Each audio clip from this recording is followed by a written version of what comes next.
Je dirais, cela ne m'a pas fatigué ou cela ne m'a pas rassuré. Oui, j'ai pris des bonnes résolutions pendant le confinement, mais je n'y suis pas encore arrivé. C'est un petit peu, voilà, la fin de ce confinement, c'est un peu comme un 1er janvier. Alors, j'ai des masques en tissu. Je porte un masque tant pour les autres que pour moi-même. Ça m'angoisse plutôt. Je n'aime pas trop de voir des gens masqués parce que c'est comme si on cache, on efface un petit peu notre identité. Je suis de nature très sociable et j'ai tendance encore plus à aller vers l'autre depuis la fin du confinement. Je pense que je suis moins riche parce que je suis indépendant.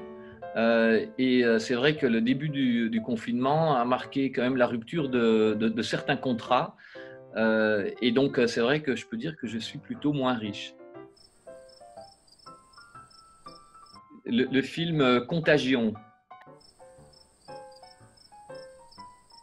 Théodore Monod, pourquoi Théodore Monod? J'ai eu la chance de le rencontrer fin 1990. Puis on a parlé de désert. Et ça a été vraiment une expérience extraordinaire de parler de désert dans ce train. Et puis pendant ce confinement, j'ai vraiment eu l'impression aussi d'être un peu dans un désert. Ce serait de proposer de redécouvrir la confiance. La confiance en l'autre, la confiance en soi. Et puis alors aussi que quand on a confiance, que quelque part entre la personne qu'on rencontre et soi-même, il y a un espace symbolique et réel qui s'ouvre, qui se présente et que c'est un espace du possible.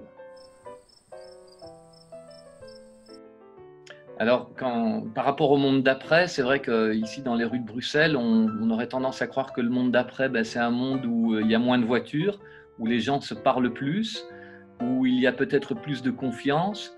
Eh bien moi, en traversant Bruxelles, je ne le retrouve pas encore vraiment.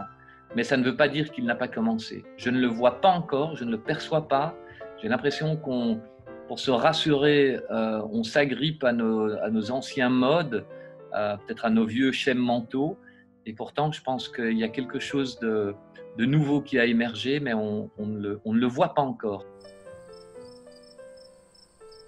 De maintenir un cœur joyeux, envers et contre tout.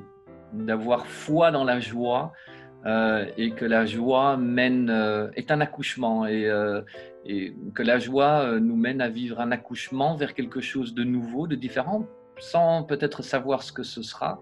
Mais voilà, je suis quelqu'un de profondément positif et j'espère garder cet esprit positif et confiant.